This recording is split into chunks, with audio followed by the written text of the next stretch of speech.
Welcome to Myth and Kin, a travelogue podcast about the Witcher series. I'm Devon, and as always, I'm joined by Sam. Hello. We've gone through the Witcher books, but this time we've also gone through the first Witcher game, and that's what we're going to talk about this time. And unfortunately, we, living in the past, don't know how long this discussion is going to go, but I have a sneaking suspicion it may be a bit longer than our past episodes. So, where would you like to start, Sam? I will say, there's a video that does summarize the important points, and that video summarizes all the important points of the game in about 5 minutes. Yeah, it even takes an extra minute to explain the concept of Witchers. I mean, basically what it was a promotional material for The Witcher 2 when it came to console for the first time, because The Witcher 1 didn't come to console. I remember seeing it around then because I got the Witcher 2 console version. In fact, I got a copy sent from CD Projekt. Yeah, that's right. You have had even a stint as games journalism. Yeah, which is weird to think about because I think I met you on like the tail end of that. Pretty much, yeah. I had a blog that I mostly kept active when I was in university, and during my first year of university, I got a hold of a copy of The Witcher 2. Dang. But this first game, I think you probably owned it before this, right? Like you just... Yeah. Because it gets real cheap on good old games. Well, when I got a decent PC, I bought a copy of The Witcher 1 and 2, which is about 2014. So yeah, I've had this... it's been installed since then. I didn't know that. Oh my. Yeah. I have had The Witcher 1 and 2 installed since about halfway through 2014. Wow. Well, you can uninstall it now and probably not play it again. I've still got to transfer my save. Oh, right. You're actually transferring. I'm just using someone else's... Oh, really? Yeah, because, honestly, it'll accomplish the same thing. So, The Witcher 1 is not what I would call a good game to go back to, from a modern design standpoint, to put it lightly. I had fun in parts. I had fun breaking it. I also had fun... There's a quest in Chapter 5 where you can get the strongest steel sword in the game. If you do it a particular way, did you do that? No. Okay, so basically, Noble Lady sends you to give money to 3 of her cousins, and you can just go tell the guy that you're supposed to give the receipts to for your reward that they weren't there and they didn't want the money or whatever. And he's just like, okay, I guess I'm gonna need that money back, and if you say no, he fights you, and he one-shot me. He instantly killed me! Great job. Because it turns out he has a sword that does double damage and penetrates armor. Oh, wow. Yeah, he has a Sihil, the very powerful gnomish swords. Yeah, I just gave those people their money and gave them the receipts and went on my merry way. Yeah, I didn't. I wanted to get that stupid sword, and he one-shot me, which is amazing. I was playing it on easy, and to be fair, on easy, you just do a shit ton of damage to everything, no matter what. I was also, like, I was playing on easy, and also I used a mod to get all the talent points at the start. Yeah, so the progression I had, I basically only had 1 gold talent point by the end. Yeah. So you don't need to level up much on easy either, which is... merciful. But I suppose we should actually get into what happened in this game. Yeah. Okay, so there's kind of 3 threads that this game follows, and the plot in general is essentially a short story about... And I will say that this game were it trimmed and written better, it could have been a short story in the Witcher collection. But it feels it feels bloated because they had to make a full game out of one plot. Pretty much, yeah. It's but it also just feels like the plot in this game very much feels as though they had to think of ways in which how can we make this a video game. Definitely, because it feels super video gamey in spots. Yeah, the overarching plot of this game is that Geralt comes back from the dead from some events that we don't get to see with amnesia, so he's essentially a blank slate thrust into the Witcher world instead of, like, Geralt proper. And, like, most of the disparities between the games and the books in terms of character writing can be ascribed to that. But while he's recovering at Kaer Morhen, bandits, led by a mage, loot the place for the secret to the Witcher's mutation, and they get away with it, and the game is about seeking out those secrets and finding out to what end they were stolen and used. Yeah.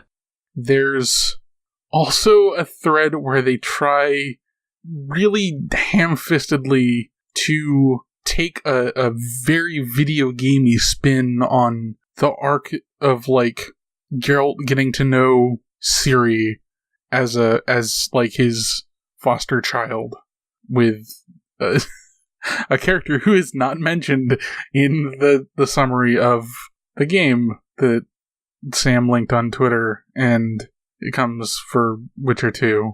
Like, he's not important. Well, Alvin. Alvin. Oh no! Someone who seems to have the exact same powers as Ciri. Yeah. Complete with, like, one of the first things he does is watches his mom get killed and then goes into prophecy mode. Also, Alvin and the Scoia'tael. Alvin and the squirrels. Oh no. Oh god. I'm upset that it took me this long to have that thought. So, basically, throughout this, Geralt further investigates these bandits who are then working for an organization named Salamandra, who then basically also end up working for the Order of the Flaming Rose, which is these royal knights. Yeah, like a new faction of essentially knights that are trained to do Witcher's jobs, is how they can be summarized. Yeah, but they kind of do a lot of rooting out any sort of non-human, so elves and dwarves and such. Yeah, and a lot of the books were about the tension and outright brewing race war between humans and non-humans, and it feels like it comes up again only because that was a notable thing about the books, and not because they understood why that would be. Like, I don't know. It felt like it was used even more irresponsibly in the game than it was in the books. Yeah, in a way. It's very much because it's a role-playing game about choice, so you have to choose either the armor-clad racists or the elves. The armor-clad racist or the terrorist. Yeah, pretty much. They do a lot of work to, like, make sure each faction has something unsympathetic about them, which is annoying. But I suppose if you had, like, one really bad one and then a really nice one, it would make the idea of there being a choice just seem even weirder. It's not great. It's really not great. And I'm also just not super fond of the way that, because, like, we've talked about this before on the podcast, the whole Witcher neutrality thing isn't like an actual code. It's just the Witchers don't want to fucking deal with anything. Like, I want to kill monsters and get paid and live my life. Please leave me alone. But they try and make it into, like, a moral high ground in this game, particularly. And it's very South Parky, and I'm not super fond of that. Yeah, but then, so, the Order of the Flaming Rose have then found to been using the secret of the Witcher's mutations to make their own mutants. Yep. And then use them to basically take over Vizima in King Foltest's absence. Yep. And then King Foltest shows up and demands Geralt fight off the mutants. Yeah. And the Order of the Flaming Rose. Yeah. And amongst all this, there's the whole, like, this brewing race war again. It feels like the filler they used in this idea for a short story they had, I would be fine if the entirety of a short story was the Witcher mutation secrets were stolen, Geralt has to go get them back, and that would be, like, maybe, like, a 2-part short story. Yeah. But, like, that would be a reasonable pitch. But then they're trying to make an entire game out of it, so they just keep, like, they have so much shit that they just want to reuse from the books. Princess Ada turns back into a Striga, so you can make the moral choice of whether or not to save her or kill her. Yeah, it's kind of weird how it undoes something done in the book in order to... Well, would you do that? Yeah, it's a very self-contained game anyway, but it feels like it's like running a repeat of the quote-unquote greatest hits of The Witcher, which is why it was kind of like, I can, in an absolute value sense, appreciate what they are doing with the game better for having read the books, but I don't appreciate that they have done it. Because it's just empty gesturing to make you feel better about having been in on the fiction, which is kind of the weakest way to do a lore-heavy canon, in my opinion. Yeah, and so Geralt takes on the Order of the Flaming Rose and goes up to the Grand Master, who... what was his exact name again? Jacques de Aldersberg. Yes, Jacques de Aldersberg, who then shows Geralt his vision that he had of the future, in which everything was consumed by ice and snow, and everything's frozen over, and everyone's dead, but his mutants will survive. Yep. And carry on. But then Geralt rejects this and fights the Grand Master, only also to be confronted by the King of the Wild Hunt for some reason. Yeah. You're the one with more serious experience. Well, does that ever get explained in later games what the Wild Hunt's leader is, like, doing? I mean, it's implied in the last book that the Wild Hunt is the elves that were hunting Ciri. Oh, yeah. Why would he come after... I will say that will come back later. Well, the fucking third game is called Wild Hunt. Come on. Yeah. Spoilers. I think it's, like, the end of the world is, like, just a gesture at the books. Being like, we already knew this was coming, but Geralt didn't because he has amnesia, and new players, or new fans of the franchise wouldn't know, but then they just skip this game anyway. And the Wild Hunt being there is just kind of more of that, I think, more than anything reasonable. Yeah, so the King of the Wild Hunt asks for the Grandmaster's soul. You can say yes or no. I said no. I said yes. The dichotomy of man has been established. Nice. And then, after that, you kill the Grandmaster with your steel sword is knocked out of your hand. Oh, Geralt's steel sword is knocked out of his hand, and only his silver sword, which is his one that's used for monsters, is then used to kill the Grandmaster. That was the cheesiest shit in the world. I loved it. It was the only, like, really charming thing that the stupid game did. Then afterwards, he figures out that, or I suppose it's implied, that the Grandmaster was Alvin all along. Yeah, because during one of the earlier scenes, after... It's chapter 4, right? It's at the start of chapter 4. You have to... So that to sort of stop Alvin getting all sorts of crazy visions and his magic going mad, you hand him a Dimetrium amulet. Yeah, it's basically the anti-magic metal mentioned before in the series. And that amulet is then also found on the Grandmaster. Yeah, also relevant. Chapter 4 is a lot of filler, and a lot of that filler comes from basically finding excuses to run into situations where Alvin will ask some philosophical thing of Geralt as his foster father figure. Then, he internalizes that, and then Jacques de Aldersberg will, in turn, respond to those implanted ideas as a future form of Alvin, which is further evidence of, that correlation. Oh. Yeah, so chapter 4 is entirely just we're gonna lean into this really fucking pointless twist, really hard, and it's gonna take, fucking 2 hours of your time on top of everything else, and, Yeah, so now that I've kind of ran through the plot of the game, I'm going to now say what's actually important to know for The Witcher 2 and 3. The important things are, Geralt lost his memory, he may have had a relationship with Triss, and someone tried to kill the king. Yep. That's literally all that's relevant later on. Yep. The crazy mutant stuff never comes up again, because, it's Witcher secrets that were stolen back, so I'd assume. Yeah.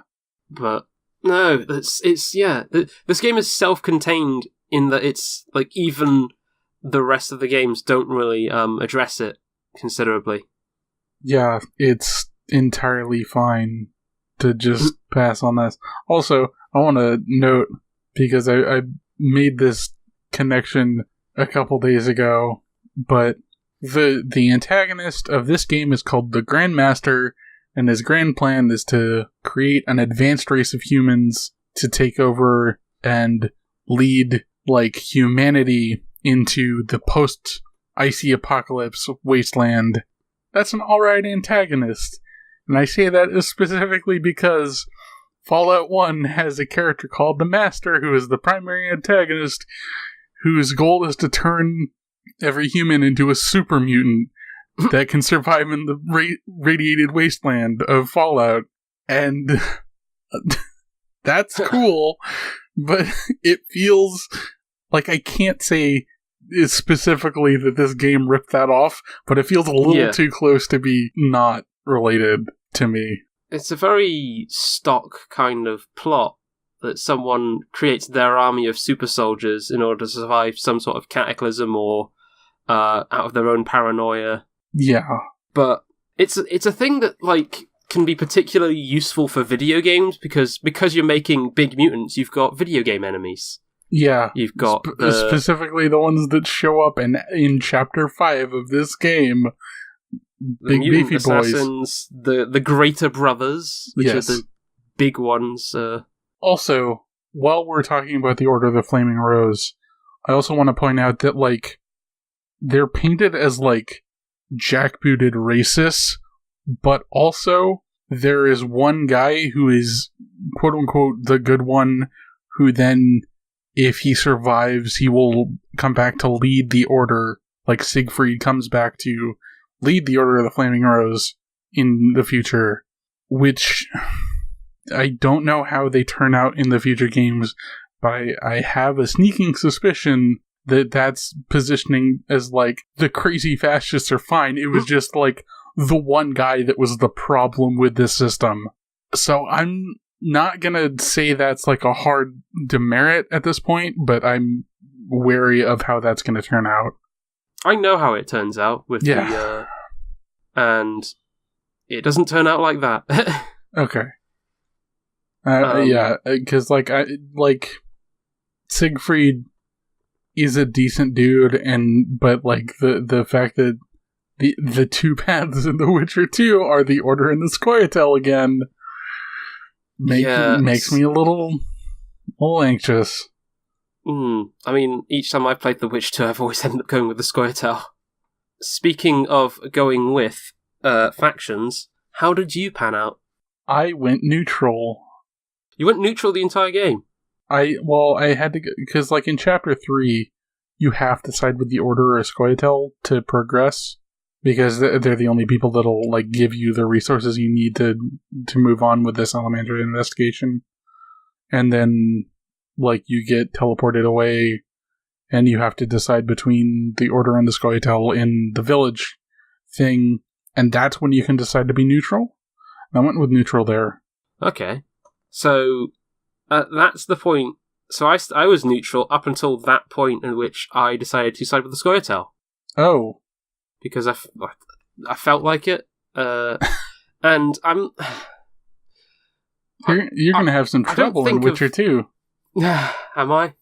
Oh boy. Because, like, they get mad at... The Order gets mad at you if you sided with the Scoia'tael in the first game. Oh, that'll be fun. Yeah, especially since you were going to go with the Order so that you could see more of the game.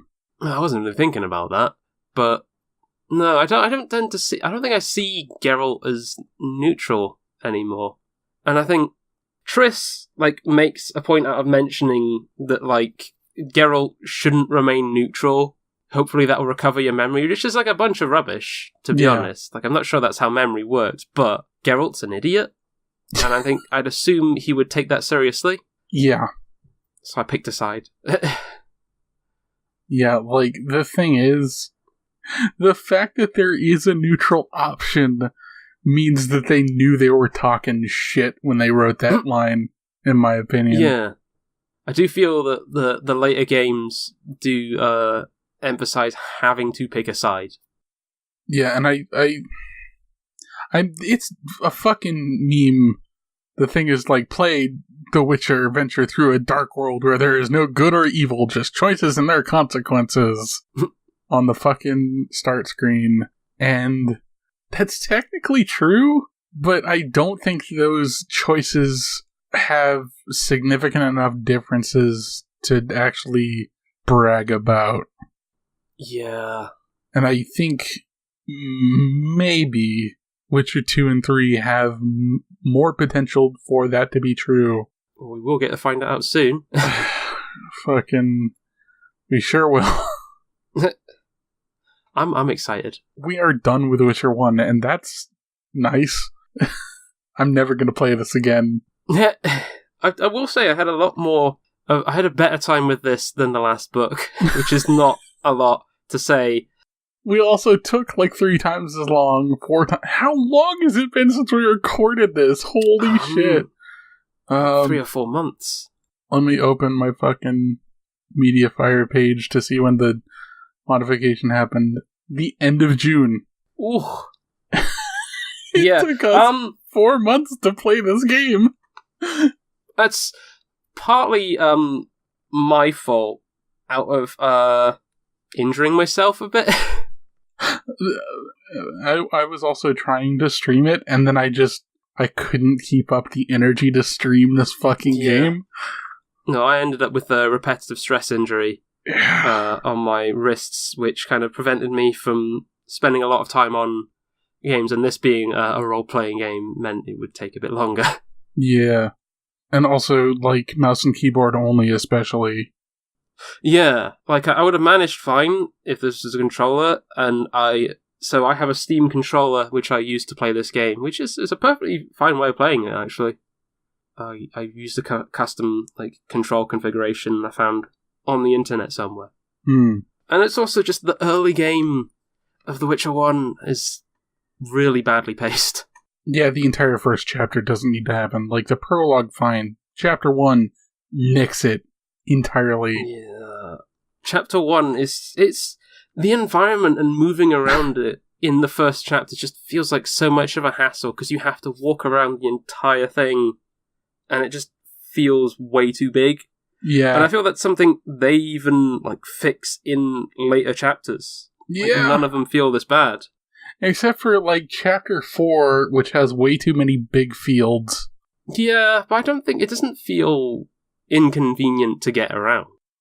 Not as much, because they don't make you go around just this giant hole in the center of the map where you can't enter. Yeah, we completely skipped over Chapter 1, by the way, because it's pointless.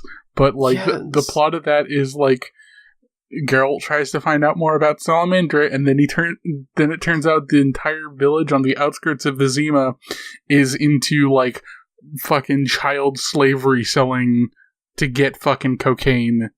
And they are all blaming all of this on a random local witch, who you can then go, hey, don't fucking slut-shame her, I'll kill you all. And that's one of the few, like, objectively moral choices you can make, which is weird. Yeah, that's the choice I made, is to side with the witch. Yeah.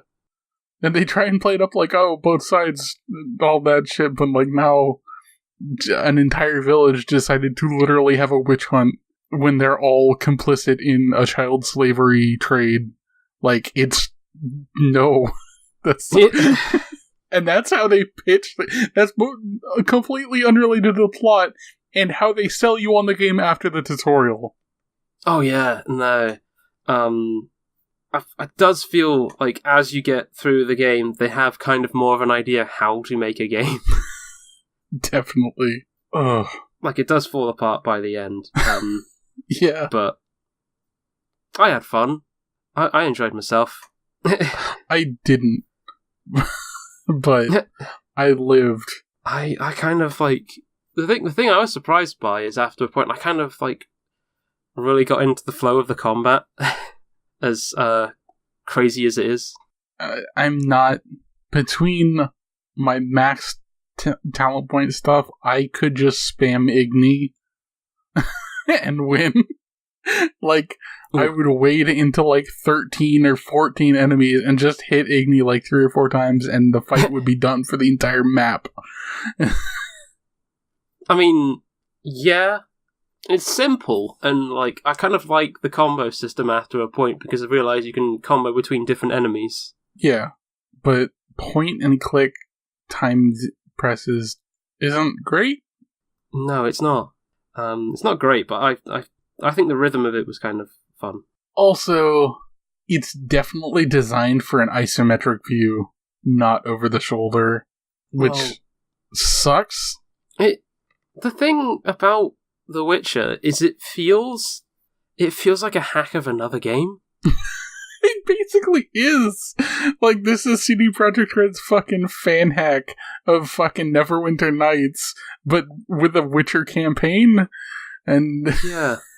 Like, the weapon and armor system just seems weird. Oh my god. I went on a rant about this, but I went to go get a silver swordsmith, and I was just like, okay, I have the runes for this sword. I want to get a better sword. So I paid the guy his bribe of a jewel, because it was in chapter 3, like a weirdo that I just like, okay, whatever. I know where this guy is now. I have a jewel. Take my jewel and I will get my swordsmith. I talk to him. I pay the money for the sword. Your inventory is full. You can't go through this transaction. What the fuck, game?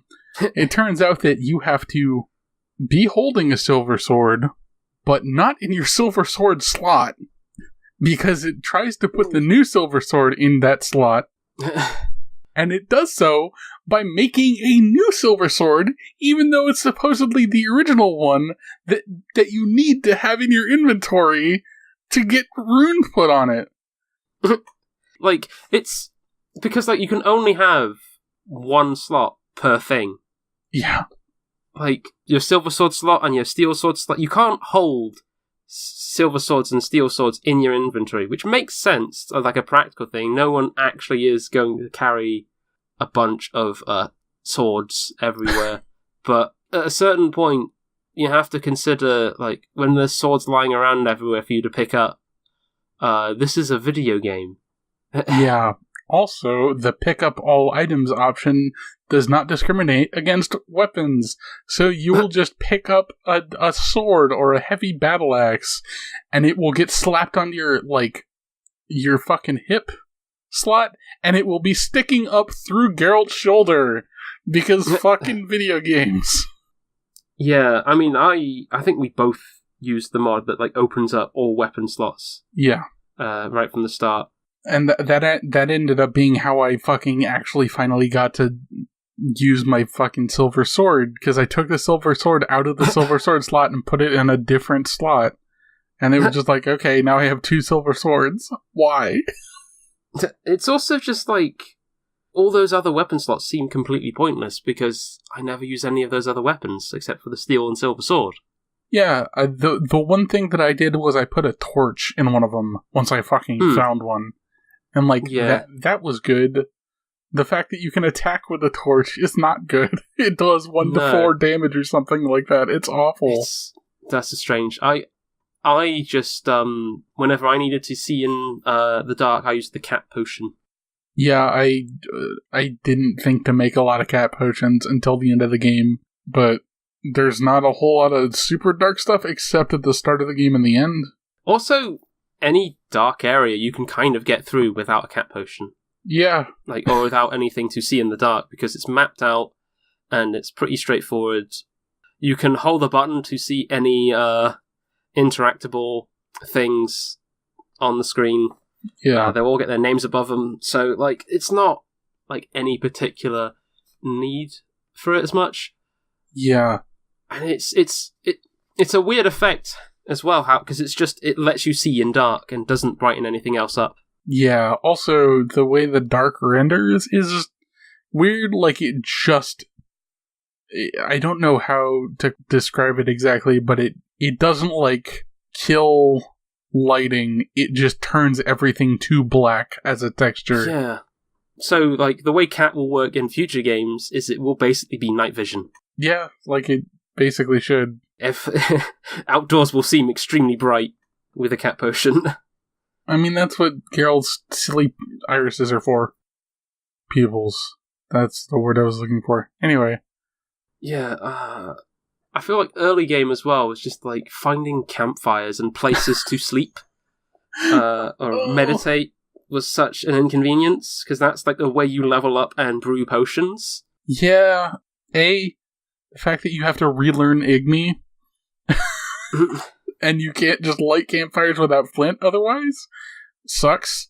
And the fact that you have to find campfires if you're not in like a place with an innkeeper or someone who you know that you can crash on their floor for like an hour making potions because Geralt is a fucking freeloader. My favourite thing to do in that game is to wander into someone's house when they're asleep and then wake them up to talk to them and ask, "Can I sleep here?"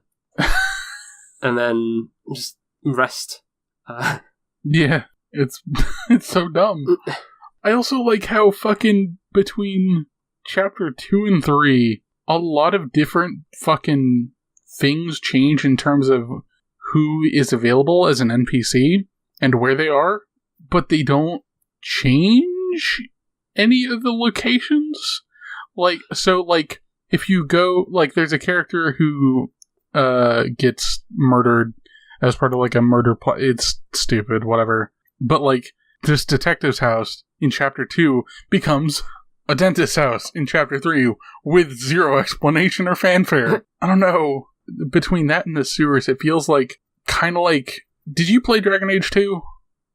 Yes, I did. That game has a very particular problem with how little variation it has in its locations, and it feels like The Witcher was suffering from that a little bit, but it was just like they couldn't simulate more of Vizima, so it's just kind of folding in on itself. And there's a bunch of extra stuff in chapter 3 just because it's the new chapter. Yeah, I will say the strangest part of The Witcher for me, in terms of reused assets, or just like, I mean, there's like several different character models that are reused, and there's like 5 generic NPCs, which are used at times for named characters. It's weird. You mean the Fisher King? The Fisher King. The strangest one is whenever you need to talk to Shani, who's a character who's previously in the books. I think she dies before Witcher 2. Yeah. But, so, if you need to visit her... Oh no, basically, it's the old lady! Yeah, like, there's an old lady who owns the house who will confront you, and it's completely random what she will say. It's completely random what the correct answer will be. It's just... It's really... I don't understand it, because like it'll be sometimes you might have to like drink with the old lady for a bit and just get drunk, but then, like, if you don't do that quite right and end up failing that, you can be kicked out of the house and you're drunk. Yeah. Or just, like, there'll be times where she'll ask one question and you be nice to her, she'll kick you out. She asks the same question another time, you be rude to her, she'll also kick you out. And it's just, it turns into an exercise of just, like, walking into the house and going, like, just repeating the same thing and just hoping each time you'll get to see Shani, because there's no actual consequence for failing it. She just boots you out to a load screen and then you go back in.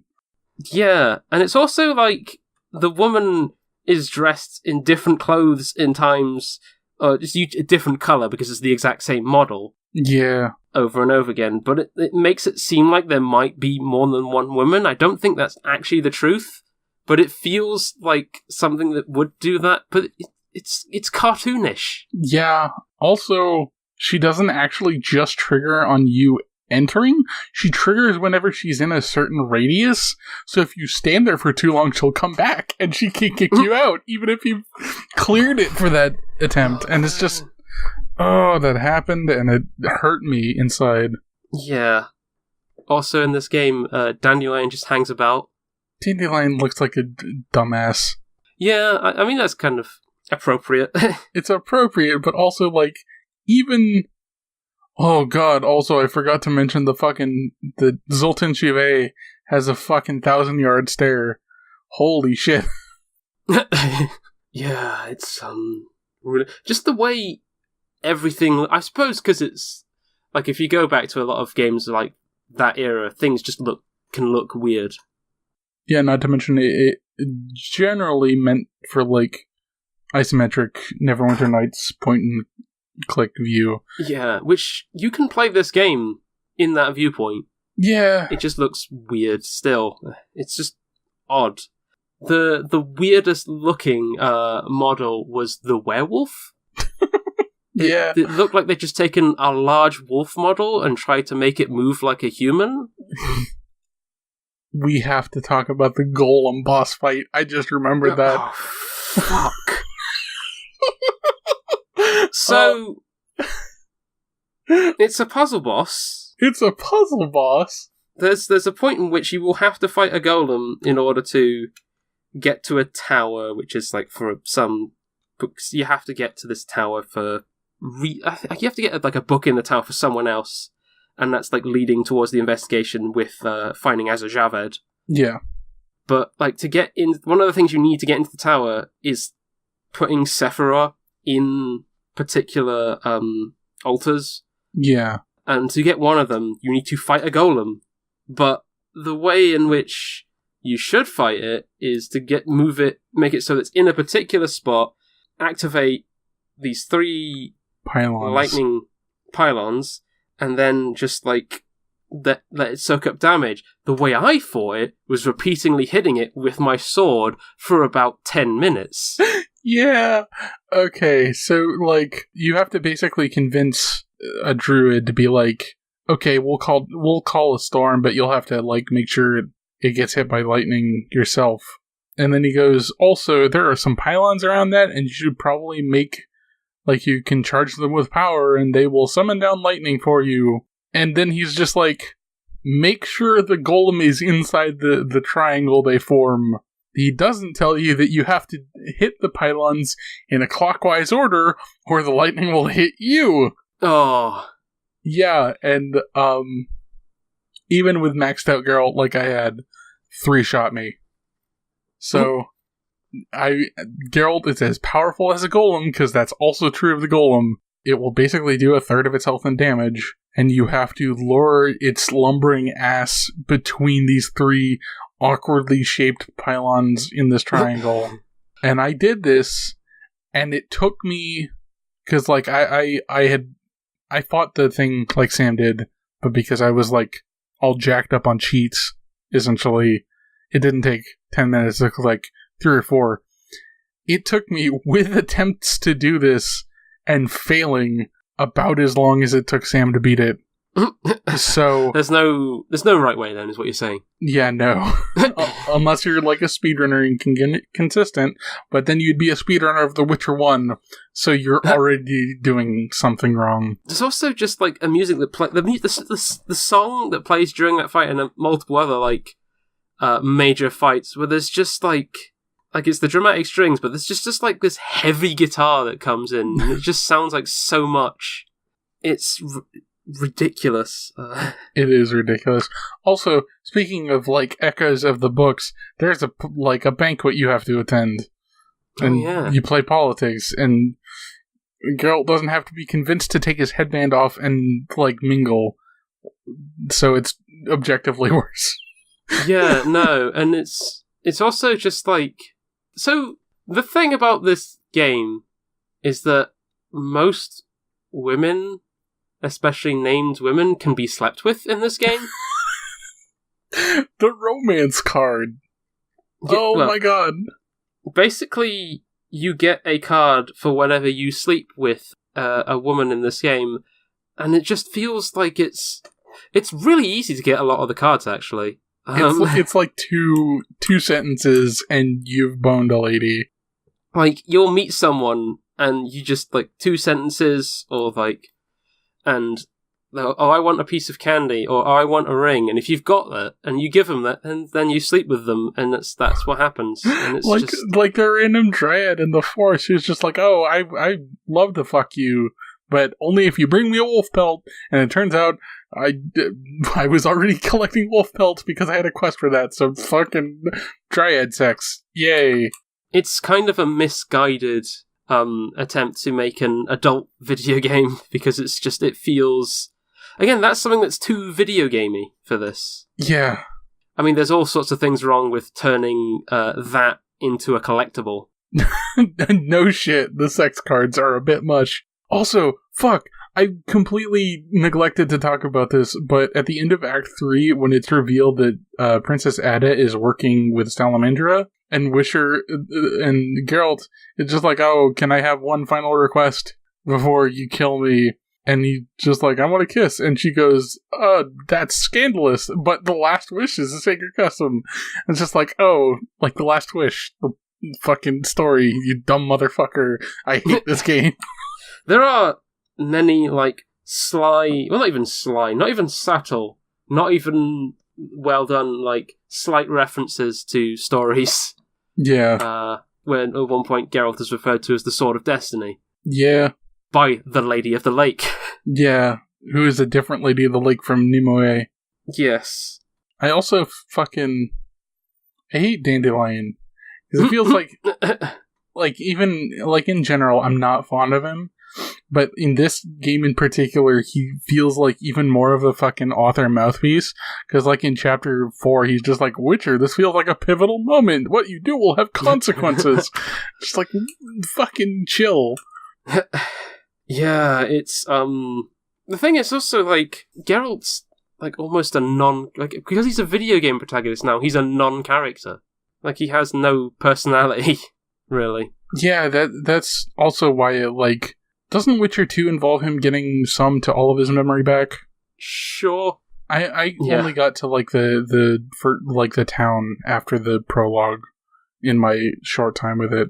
I mean, well, we'll see when we get to it. Yeah. But it's just, like, at least Geralt is, like, a character in the books. Yeah. Like, and has, like, a personality, but it's not the best at times, but, like... Yeah, like, he's at least a character for you to have an opinion on, instead of just being, like, a player proxy, essentially. He's the video game boy. He's the one who doesn't join a side. God. Exists in a neutral state. He's not winning, but he's not losing. God. What do you think is next, then? What are you thinking is going to happen next? I'm interested to hear what you have to say on that. Fucking anything could happen. Like, this plot has no, like, dovetail to the next, because it's just like, the thing is, like, this is the first time I've played this game. And, like, I love The Witch 2 and 3. I think they're great games. Whether or not that'll hold up, we'll find out soon. But I completely understood them without having played The Witcher 1, without having even read the Witcher books. Yeah. And I think there's perfectly fine ways to go about it, if I'll be honest. Yeah. This has brought me nothing but regret. Well, this may have been a lot easier if we went with the initial choice just to do the games, but I insisted on the books. I mean, then I would have gotten curious on my own, but then I would have given up like halfway into the first novel. So like, but we did it. Having someone to commiserate with is part of the fun. Oh yeah, definitely so. I don't know if I'd have given like that last book the full, because like it. Oh no, that's just thinking about it. It's such an unpleasant book. Oh man, the worst thing to think about is like they had that book, and it ended with Geralt going off to live happily ever after and not dying, and then they come back with Witcher 1 and it's just like, oh yeah, who's this guy? He has amnesia, he doesn't fucking remember anything. Also, the love of his life isn't in this game. Fucking Yennefer isn't in Witcher 1, that's so fucked. And Ciri is just like, not even mentioned. Like, she's mentioned in one random fucking story that an innkeeper can tell you, but not anywhere in the main plot. And it's just like, fucking, this is such a bubble. It feels like a bubble where a Twilight Zone episode of fucking The Witcher happens. Yeah, it's the most side story any of this has felt. Like, all of this honestly could have happened before the books. The thing is like, I feel like the game opens with a recounting of like the initial short story. Yeah. And I think that's like gives an idea of what this game kind of like represents as a whole, in that it's just like kind of a story about Geralt and not like part of a larger narrative as a whole. Which is like the worst parts of The Witcher are just stories about Geralt. I mean, some of those initial short stories are kind of okay. I mean, they have their charms, but like, if the entire series was just about Geralt, like fucking every nerd who is into Witcher 3 thinks the series is, it would be even more bad. Yeah, but I don't know. I mean, we're out of the woods. Yes, we're out of the woods. The next two games, I just have like, I have you to make sure I actually finish them instead of giving up and going, well, maybe I'll just play the next one. I swear they're good. Oh man, this has been like a year-long project now. Oh my god. I mean, they are. I'm sure. I will like Witcher 2 and 3. I know that for sure. I'll will like time. Witcher 2 in comparison to fucking Witcher 1, and I can promise that much, and no more. Yeah. I mean, those are games I enjoyed playing on higher difficulties. I'm still gonna coast on easy just because... Yeah. I mean, to be fair, like, the first time I played Witcher 2, I thought, yeah, I'm gonna try it on normal, and The Witcher 2 is actually kind of a hard game. Demon Souls inspired. Yeah, it's like in interview quotes around the time of the Witcher 2's release, they did say like Demon Souls was kind of an inspiration for the shift in combat. Because like The Witcher 2 and 3 are kind of feel like they've built those games for controller more than they have for mouse and keyboard. I mean, mouse and keyboard still works, but they feel like controller games. Mm-hmm. And it's also just, you can get surrounded by enemies again, but if you just surround yourself with enemies, you can't just do a single move that sweeps around and kills the whole thing, you just die. And that's really hard. It's even hard on easy. The sword styles thing in Witcher 1 had the potential to be interesting, but then they gave you a fucking crowd control one. And it's just like, okay. Also, like, all the telegraphs on which type of sword style you needed to use on different enemies was just non-existent. I mean, there's basically two styles, and you basically want to, like, if they dodge the strong one, you hit with the speedy one. Yep. And if you want to run fast, you pull out your sword and go to fast mode, and then you run faster because that's how anything works. I feel like this isn't the only game that's done that. I mean, it's not, but like, it is exceptionally silly to see Geralt doing the little fast run wiggle because he's got his sword out and he needs to be combat ready. To be fair, we also both used a mod to increase the speed of all characters because it is, by default, too slow. The animation doesn't change no matter how fast you're going. He just always wiggles like that. Ugh. It's also kind of funny just to, like, see, like, serious cutscene and then afterwards someone just, like, runs off as if they've, like, left their oven on. Oh my god. Or the thing that really got me was whenever there was a cutscene that was supposed to be like you getting ambushed, so just a shit ton of enemies show up, and then with the speed mod on, they just all run in and start kicking the shit out of you. It's amazing. And it's just like, it's like there's missions where you have to follow people, and if you don't do it straight away, they like move around the corner very quickly, and oh shit, where have they gone?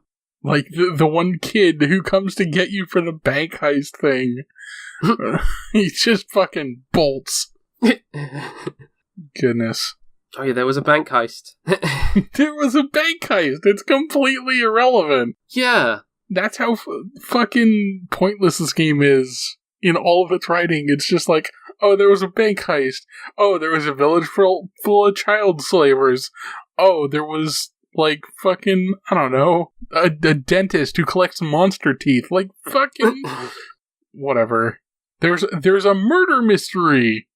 That's the entirety of Chapter 2 is a fucking murder mystery, and it's completely pointless. It's completely pointless, because you can fuck up, like, solving the murder mystery, and it doesn't matter. Then you get your shit ambushed in the swamp, and, the swamp. I hate the swamp. Like, the murder mystery just doesn't matter, because, like, I fucked up, and just, like, oh, the alchemist did it. Which is, like, not the right answer, but you can just go and accuse him, and, like, later on, he's just, like, fine. He's not, like, doesn't react as if you've accused him of murder or anything. But it's not him. It's Asher Chavez. Yeah, the whole thing is, like, you have to jump through a bunch of hoops to get the correct answer, and the correct answer also only comes if you have jumped through all those hoops, and you completely do not interfere with the autopsy at all, and you're just completely Witcher neutral on the entire fucking thing. It's like, I wonder what else is wrong with the body. For fucking, like, 5 conversation prompts, and it's just like, that's not interesting. It's like, it definitely feels like CD Projekt had conversations amongst themselves of, like, talking about the themes of the Witcher stories and, like, how the Witcher is a person who, like, often tries to remain neutral but at times has to take a side out of necessity. And just, like, how do we make that into a game? And it tries too hard to encompass that as mechanical answers through the autopsy and, like, decision-making, that it couldn't just have these exist as, like, themes through the story. Yeah. And, like, there are definitely people out there, not myself, that feel like you have to encompass everything of the storytelling of a video game as something as a video game, and, like, communicating that through, like, writing or non-gameplay sequences is often seen as a failure, where I think this is a game where it maybe should have considered that more. Yeah. Like, I think the murder mystery fails spectacularly precisely because it can be failed by the player not acting logically in Geralt's place. Yes. And that's the problem with The Witcher 1 is because it's basically Twilight Zone version of a Witcher story, it's not Geralt doing things, and you've played Witcher 2 and 3. He does have more of a personality in 2, even from the short that I played, which was really nice after this, but, like... Yeah. It definitely, like, a thing, like, The Witcher 2 and 3 dramatically improves is that Geralt actually has his own personality, like, he has character that comes through, and it's less about him being a neutral avatar but and more like the player kind of suggesting which way Geralt would rather deal with the situation. Yeah. But right now, and I wonder if it's down to like maybe even the localization just being a lesser effort on this one. I mean, because they wanted to recast the entire game for Witcher 2. Yeah. Because I know Doug Cockle, the voice of Geralt, had to re-audition for Witcher 2, and he's still in it. He keeps the voice. I think no one really does a good job in the first game with the voice acting. I think that's true of, like, a lot of the creative team, honestly, not just, like, the voice actor and localization stuff. Oh, yeah. Like, it does feel like a hack. And yeah, it feels more cobbled together than, like... I've been playing Assassin's Creed, so, like, first games that don't have a lot of what future games in the series are known for are kind of on my mind, because Assassin's Creed 1 is basically just a tech demo with a pitch for the series at the end. Yeah, pretty much. And it feels like Witcher 1 was just to prove that they had the intent and fortitude to produce a game, even if it wasn't very high quality, so that they could, well, get more practice at making stuff and hire on more artists and more creative leads to work on the next game. Because it feels like it's just like, aside from a few things like Ada being alive or dead, it just feels like this is a mulligan. Like, they're just gonna ignore this game entirely. Yeah, definitely. So, it's fascinating in the stupidest way, this game. Yes, definitely for sure. I think, like, I wouldn't put it as, like, a classic or anything. I would not, like, I don't know if I'd recommend it to anyone. Like, I would define it as classics of game. Oh, it does have a video of that. Just watch that. It's fine. The Lords are coming. What is this crap? Just watch that. You'll have a summary of all the voice acting in the game. Yeah. Oh, it's real bad.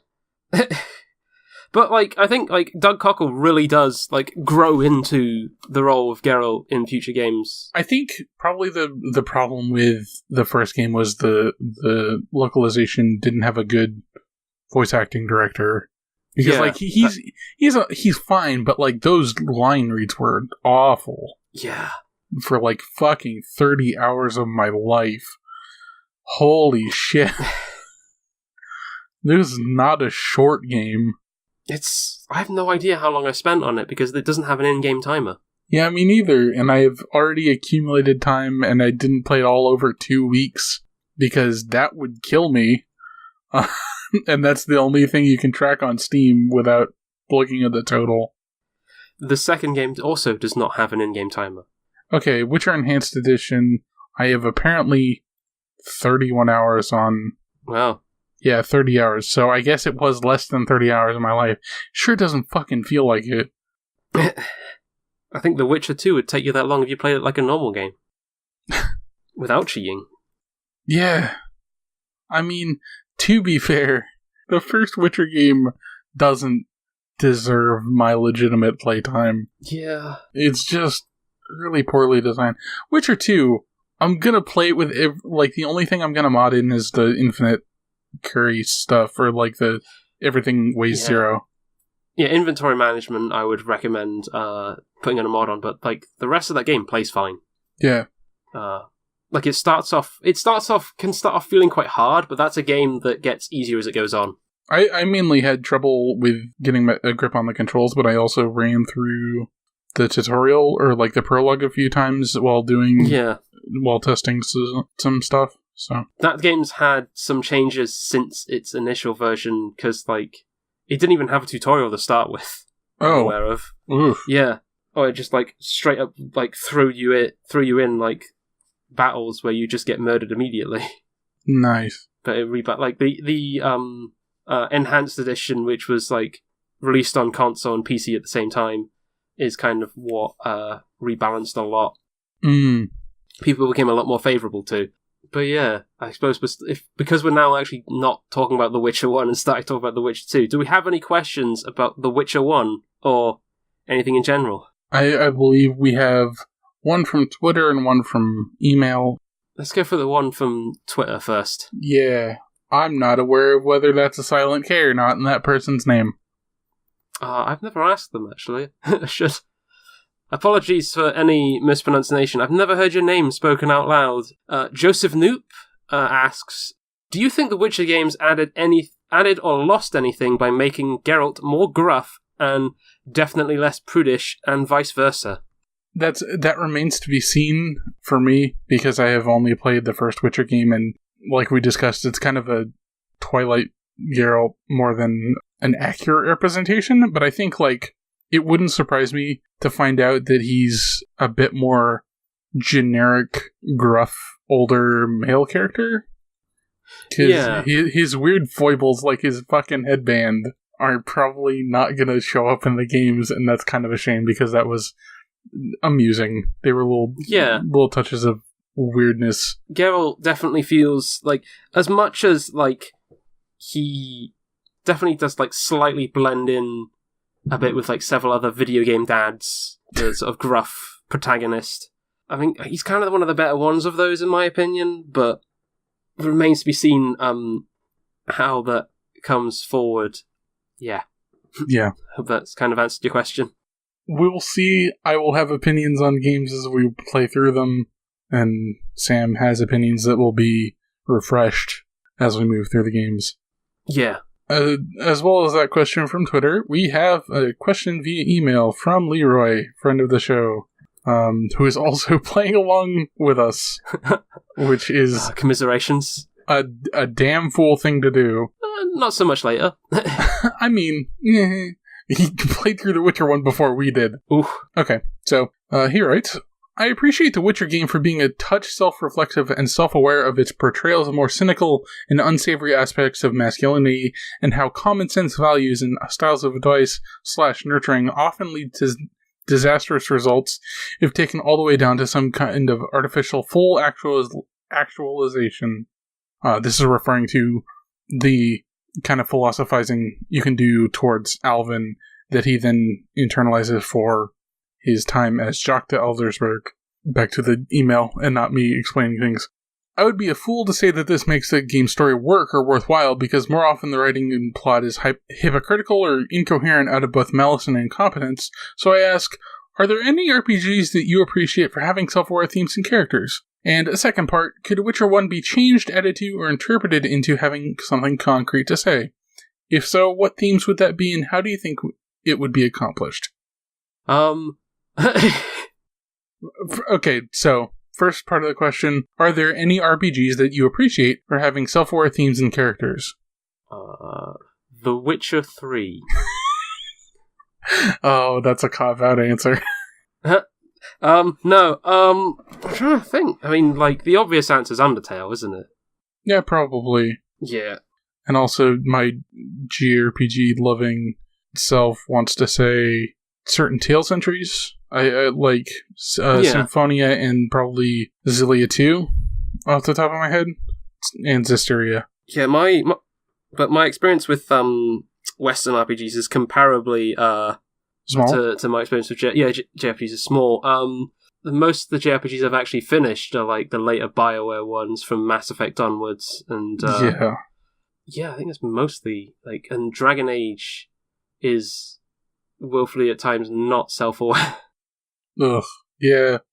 The thing is with Western RPGs, especially if you consider the fact that a lot of people consider like indie RPGs more often than not, they consider them JRPGs falsely, but like there's just less Western RPGs than JRPGs to consider on this front. Yeah. Like there's a fuck ton of JRPGs. So of course there's going to be more just by volume. I've been told by multiple people that I trust that Planescape Torment is a good example of this, but I keep starting that game and never getting anywhere. Mostly because another game comes up, and not because I dislike the game, but I would like to actually play that properly someday. Yeah, I would also like to sit down and finish that, because oof, I feel like every time I get into that, either something else comes up, or I get very tired out by old school D&D mechanics. Yeah. I wonder if, because there's the enhanced edition out now, and I know that has, like, some of the, like, Baldur's Gate enhanced editions have, like, difficulties with basically invincibility. Mm. And I wonder if that's applied to Planescape, but... I mean, one of Planescape's, like, foibles is that your character never, like, is immortal, so he's just, like, he doesn't die, and that has its own ramifications, so, I don't know. Yeah. But God, self-aware RPGs are good.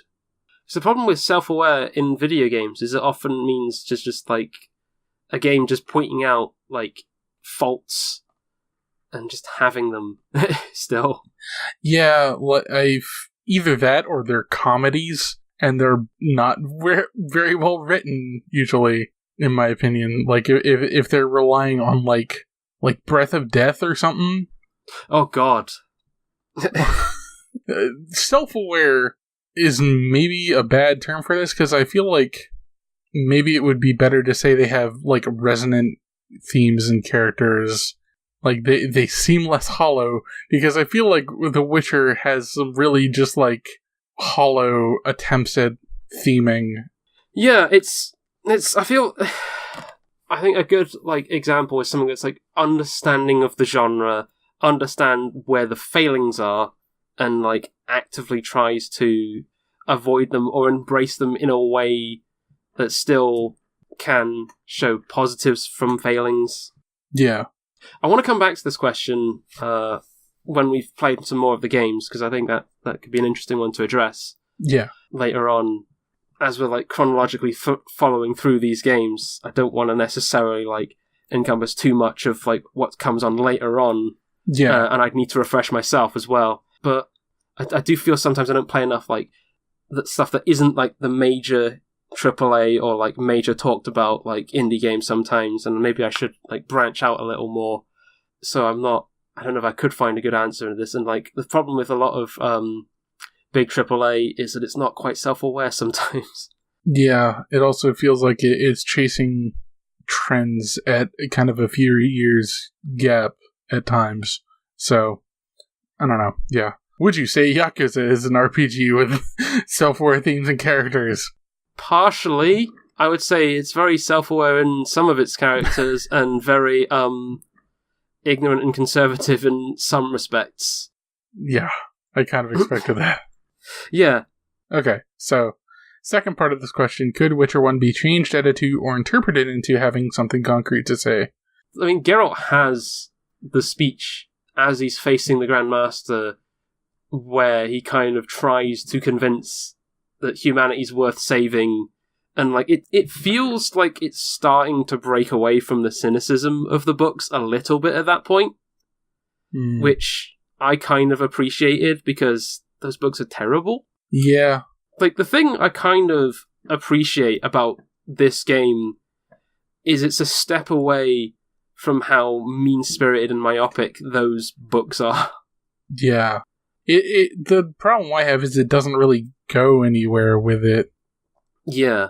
It's the thing is, it's like we're starting from a negative and it's pushing away from a negative. And it like, the thing is, it's like The Witcher 1 is an improvement, but it's not an improvement enough. Yeah. But I would say Witcher's problem is there's no, as said before, there's no real consistency in everything. Because it just, some stuff feels like it's just inessential, doesn't matter. Like, it writes itself into corners. Just feels too video gamey to really, like it kind of doesn't quite understand something well implied because it's a video game. Mm-hmm. Because, like, oh, we have to make this video gamey, so it must, like, be like this. We have to encompass neutrality through mechanics, through, like, how the person makes decisions, and then that, like, kind of dedication to that does a disservice to, like, the storytelling in the game. And I think, like, later on it doesn't quite push that, and I think that's what sort of a way that you can improve on The Witcher 1, in that, like, maybe don't try to be too much of a video game. Yeah. I don't know. I had significant problems with its pacing in general. Yes. Like, even aside from the entire first chapter, like, chapter 1 didn't need to happen, but, like, the moment-to-moment pacing of quests, like, main quests even, the shit in chapter 4 especially, I keep harping on about this, but the stuff with Alvin just like, Geralt, I have a question, and then Geralt's just like, I have a philosophical answer, child, and then, like, you go kill a Noonwraith. And then he's just like, well, I have another question. And it's just like, fucking, why are you here? I told you to stay in the village. It's just like, everything happens a lot, and there's too many really tiny beats that all just get crammed into, like fucking 15 minutes of gameplay. It really needed focus. Yeah. Like, the Alvin stuff kind of feels like it gets lost for a moment, because, like, those questioning happened, but, like, it felt like, as I was playing it, something was missing in between the point he disappears and he shows up as Jacques de Alvesberg. Yeah. And it just doesn't give anything time to breathe. And that's kind of like the same thing that happens with, like, the romance. And I don't just mean like the sex cards, like, you say two things and, oh, you got a sex card. But, like, Triss. Yeah. You'd say, like, fucking two things, and then you're just like, okay, I want to be with you forever, let's take care of Alvin. And, like, ostensibly there's a period where Geralt is, like, living with Triss, going down to the pub every night, having drinks with Dandelion, and things are going okay, but it doesn't portray this with any sort of, like, pacing. So it's just like, fucking 10 minutes of gameplay later, it's just like, oh, nope, it's time to go do Witcher things, because the plot is afoot. Yeah, I mean, it says a lot that, like, the important, like, aspects of this plot that are relevant later can be summed up in less than 5 minutes. Yeah. But this game, I imagine, because, like, when you have a material to work with that's 5 or 6 books deep, and you have so many different aspects of it, you want to, like, encompass so much of it. I feel like a potential need or, like, want to just, like, well, I need to do this, and it needs to have this in it, because this was in the books, and we need to have someone that's like a child, that's like Ciri, and we also need to have someone who, like, need to get Scoia'tael conflict in there, and we need to get, like, something about the Witcher's neutrality in there, and it doesn't all come together, because, like, it's, as you said, it's crammed. And I think that the strengths of adapted work at times is that they can hone in on particular aspects, and just the rest you can fill in kind of yourself from maybe implication, but if they have an understanding of the character of it, they can still make a good work with only, like, a few aspects of it. Yeah. Speaking of adaptation, oh. So it's been long enough between podcasts that we have not made a lot of discussion of the potential Netflix Witcher. It's not potential now because they have a cast. I only know of one actor in the series, Henry Cavill. All the rest I've never heard of before. Yeah. Also, I just want to say, I went to the Witcher subreddit, and that was a mistake. I immediately saw, like, 2 topics that were just like, I'm black and the other one was like, I'm not racist, but, and it's just like, oh boy, I don't want to be here. You're not making a good name for yourself. We had this issue once when fucking Witcher 3 didn't have many people of color, even though they exist in the fucking canon. One of the major characters in this game is from Zerrikania, which is supposed to be the Middle East equivalent, I guess, maybe. But, I mean, ignorant game fans are ignorant game fans. Yeah. Seem unavoidable. It's mainly just don't go to Reddit. Yeah, don't go to Reddit. But, no, we now have footage of Henry Cavill as Geralt of Rivia. And definitely not Raiden from the Mortal Kombat movie. Yeah, it's not...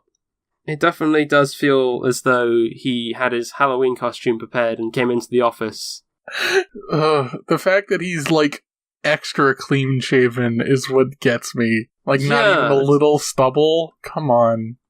Yeah, that's kind of the thing of, if they wouldn't let him shave his mustache for Justice League, but now they have to insist he's clean-shaven for something else, I guess.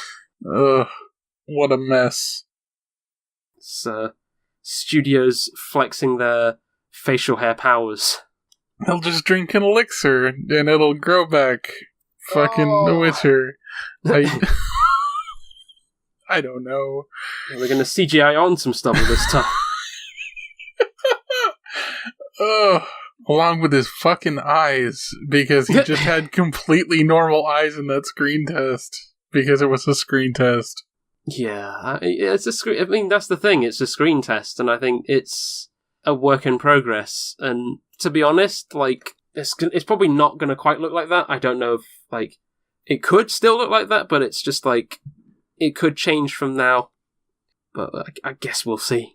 Yeah. Like, and also, since last time we did a recording, there was that, I forget what it was, but, like, that extra Witcher game that came out that I forget the name of. There's another game! Let me look at it, because I have it in my GOG library. Yeah, of course you do. Yes. Thronebreaker. That's the one. Yes. Like, it got announced and came out. Like, it just happened. Yeah.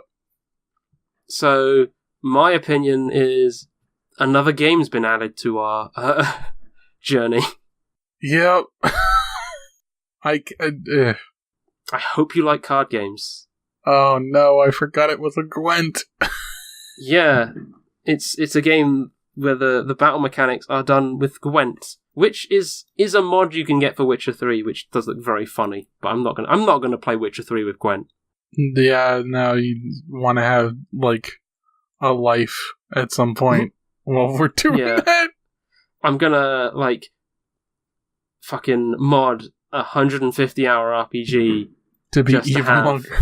To be even longer. Replace a few sword slashes with a 3-round card game. Yep. Absolutely not. Just turn it into a turn-based JRPG. Just do it. This is what the kids want. Yes, I would play a Witcher JRPG. I would too. Or not. I would play anything but Witcher 1 again. So yeah. I think we're done. Yeah, I think that'll do it. Thanks for listening. This has been Myth and Kin. Several times our normal runtime. It's fine. This is going to be somewhat more of a norm for the games. Yes. Join us next time when I hope we finish Witcher 2 before the end of the year. I think we can manage that, maybe. I like playing The Witcher 2, so I think that's possible. Yeah, I think it would just be a nice thing to start 2019 with Witcher 3. Yes, it'd be very good. So, see you next time. You can find us on Twitter. I'm at SylvanFlux, SylvanFlux, and Sam can be found at Samuel Howitt. As usual, I was the only one with the handle change. Join us next time for The Witcher 2. Good night. Bye.